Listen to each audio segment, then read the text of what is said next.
Hello, I'm talking to Peter about the importance of symbolism and symbolism within dreaming and how nourishing and healing the dreaming process is and how many people don't dream. And Peter has just been telling me how dreaming can be harnessed, or the ability to bring dreams back into consciousness, it can be harnessed.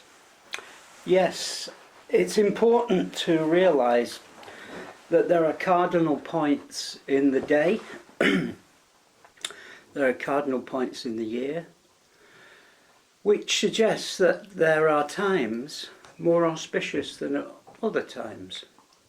Auspicious for dreaming. Auspicious for dreaming, auspicious for rituals, or just entering into the flow of energy portals, if you like. But when we do dream, we are entering into a portal of the unconscious, and the secret is to sleep lightly, so that we can be peripheral in our consciousness, so we're half asleep, half awake, and we call that the theta rhythm. Do we? That's theta rhythm dreaming. So when people say to me, well, I never dream, or I can never remember my dreams, it's not that we're not capable of dreaming. We're all capable of dreaming, but what we don't do is we don't know how to cultivate that area. We don't know how to harness it. We don't know how to harness it, except if you have cultivated a discipline of dreaming, like I have over the years. You do know how to cultivate it if you are prepared to. So, for example, let me give you an example. Fishermen who have built up their livelihoods over many generations, often father passing it to son and what have you, down the generations, they build up a knowledge of their craft. Or the sea. Do they build knowledge of the sea? They build up a knowledge of when the tides are due. Yeah. So they know when to go out fishing, they know when not to go out fishing, they know when the shoals of fish are going to be in certain places at certain times of the year, and when they're not going to be auspicious moments in the month or the year. For example, the moon will play a great part in the behaviour of fish, and in the behaviour of the unconscious and so just dreaming. As fishermen have utilised or manipulated their knowledge of when and how to fish at certain auspicious times, you and I have to also build up a knowledge and a craft of dreaming at certain times. Now, most of us live a 24/7 lifestyle, whereby the tilt of the scales is weighed down and biased against our abstract thinking, which is part of the dream life. So the left-sided brain weighs down the scales, and the right-sided brain, which we dream with, doesn't have a look in. That right side brain is very related to 5D, and many people have heard that there's a 3D, 5D shift underway.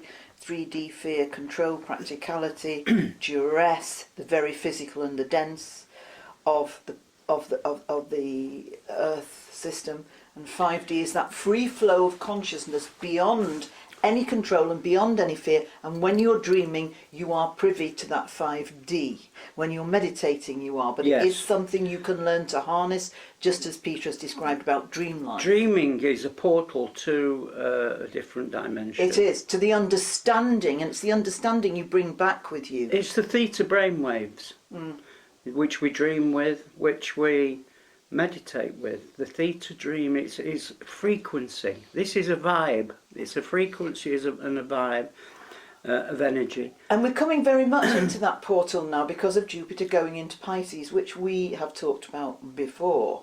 Yeah. What? Just coming back to the initial point about the learning your craft. When dreaming. is the cardinal points of the day are obvious: midnight, midday, dawn and dusk. These are auspicious moments or portals of energy, which are well known in culture. You know, Shakespeare wrote about them. We know about them in astrology. They're well written, well documented. Midsummer's Night's Dream and all that kind of thing. So what we have to do is we have to incorporate a way of life, a meditative way of life, which involves retiring at certain moments.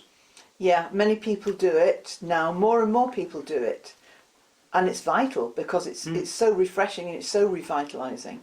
And the secret is not to sleep deeply, but to sleep lightly, so that we're on a peripheral twilight sort of zone, which is documented in some of my articles on my Facebook page, Astral Planet. But if we can incorporate a meditative and dreaming way of life, we get our higher selves, our wise selves, our immortal part of us to speak through dreams to us. Or if you wake up in the night and you remember a dream, just to jot it down maybe, or log it onto that logical side of the brain. It's important short-term memory. It's important to start a dream diary or a journal of our inner life rather than just our outer. That's why many existence. people keep diaries, of course. Yeah, we keep a diary to. But the symbolism is the thing that has the nourishment. Symbolism is the universal language, Lynn. Yes, you're right. Of the soul. It is. It's symbolism. And this is why dreams are important, because they contain symbolism. And astrology is important because we link the symbolism to the planets, the archetypes and the aspects in your horoscope. So we can literally sleep on a chart. We can sleep on we can dream on an aspect which feeds back. The universe will feed back to you the archetypes that you want to know about. So as life gets and life now is on a tipping point. The world is on a tipping point because of all this. There's definitely, the war is the one of consciousness, and people have to know they can't be controlled at the mental level, and that beyond the mental there is the spiritual, there's the higher mental, and as more stressful life becomes, the more it's important to have these moments of respite, meditation and even daydreaming, and to understand that the symbolism of the soul is there, is accessible with only even a little bit of training. Yeah, absolutely. And next time when we pod, we'll talk more about methods of accessing that and using that in a constructive way. Okay. Don't forget, dreaming is Neptune. Neptune has just gone direct, I think. Yeah. And Neptune rules Pisces. Well, Jupiter goes into Pisces.